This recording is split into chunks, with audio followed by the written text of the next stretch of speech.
Bienvenue chers élèves pour cette nouvelle capsule qui donc termine la séquence 2.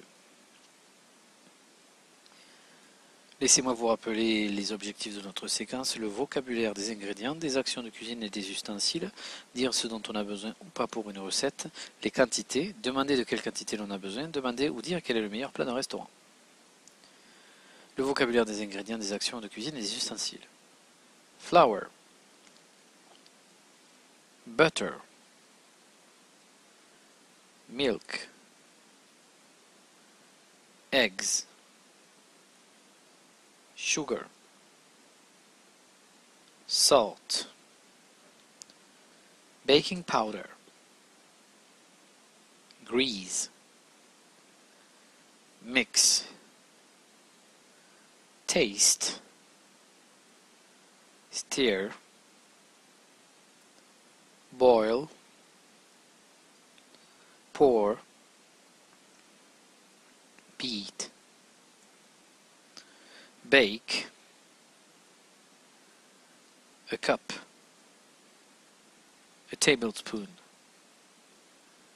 a teaspoon,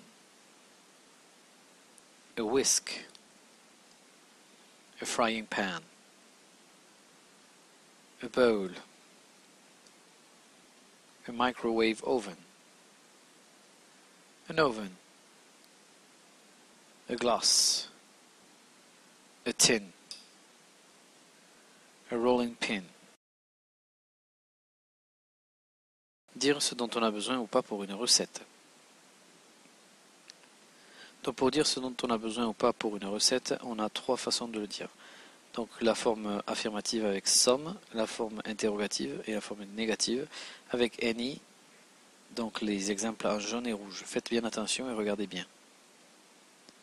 Les quantités. Pour un verre rempli au tiers, c'est 1/3 cup. Et pour les 2 tiers, c'est 2/3 cup.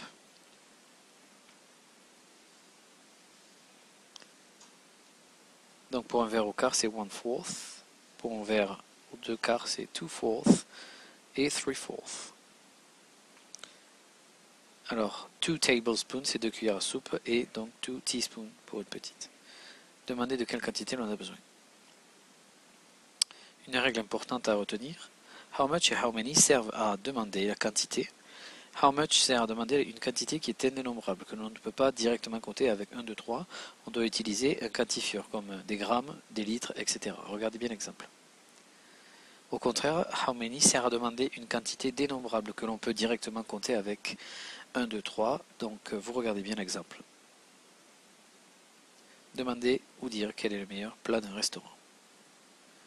Tout d'abord, un point sur l'usage du superlatif. Le superlatif sert à dire qu'un objet est le meilleur, le plus grand. La clé du superlatif, c'est le nombre de syllabes. Donc les adjectifs d'une ou deux syllabes, on ajoute the avant l'adjectif et est à la fin de l'adjectif. Et quand il fait plus de 2 syllabes, à partir de 3, donc on en ajoute the most avant et on ne change pas l'adjectif, on ne le modifie pas. Quelques exemples: spicy, cheap, refreshing, sweet, traditional. Donc voilà l'illustration directe. Vous avez ici sweetest qui est un adjectif court, donc est à la fin, vous avez vu. Au contraire, pour un adjectif long comme refreshing, vous avez the most qui se place avant. Bon courage à tous.